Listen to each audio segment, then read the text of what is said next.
North Carolina State had their chance to shock the world last Saturday, but it went wide right. The Wolfpack get another shot at chaos this weekend when North Carolina State travels to Louisville to take on the 7th-ranked Cardinals. It's a familiar foe for the Cardinals, and head coach Bobby Petrino thinks NC State is as good as any team in the conference. They're a very, very good football team. We know them well because the majority of the players are the same guys we've been playing against for the last 2 years. They're very well coached. They're a physical team. We've always had really good battles with them and found a way to win in the fourth quarter. So I imagine this is going to be a very good football game.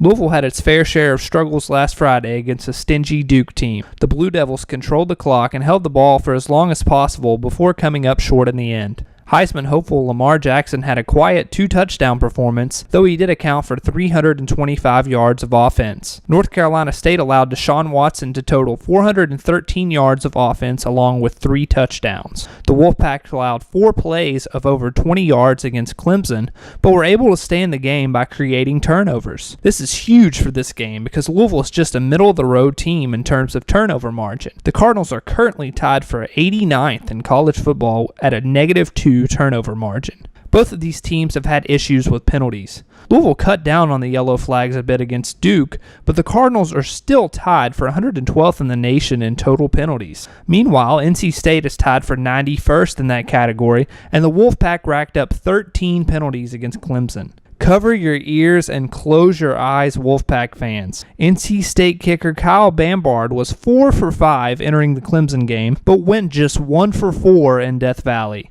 Louisville, meanwhile, has rotated 2 kickers throughout this season. Special teams could definitely be sloppy in this game.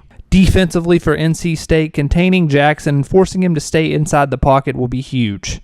The Wolfpack have attacked in swarms up front and are tied for 17th in the nation in sacks as a team. Speaking of that defense, it's been rock solid for the Wolfpack. They're allowing only 95 rushing yards a game. That's 5th best in the country. Lamar Jackson alone for the Cardinals is averaging right around 140 yards per game, so this is going to be a huge matchup to look out for. Petrino expects a tough task for his offense against the defense that he says makes you earn it.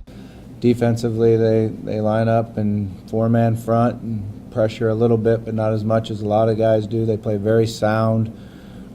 They make you earn it is really what they do. They really make you earn it. They tackle well, and they run full speed to the ball. So they're very impressive. On offense, it seems like the blueprint was established last Friday. The best way to keep Louisville from scoring is to stop the offense from even taking the field. NC State has one of the nation's underrated running backs in Matt Days, a guy more than capable of controlling the game for the Pack. Days is averaging around 112 yards per game, but will be asked to have the game of his career against a solid run defense for the Cardinals. Louisville knows they have a tough opponent on their hands this Saturday afternoon. Can they rise to the occasion, or will they sleepwalk their way through the second loss of 2016? I've got Louisville in a close one, 31-28 at home over NC State.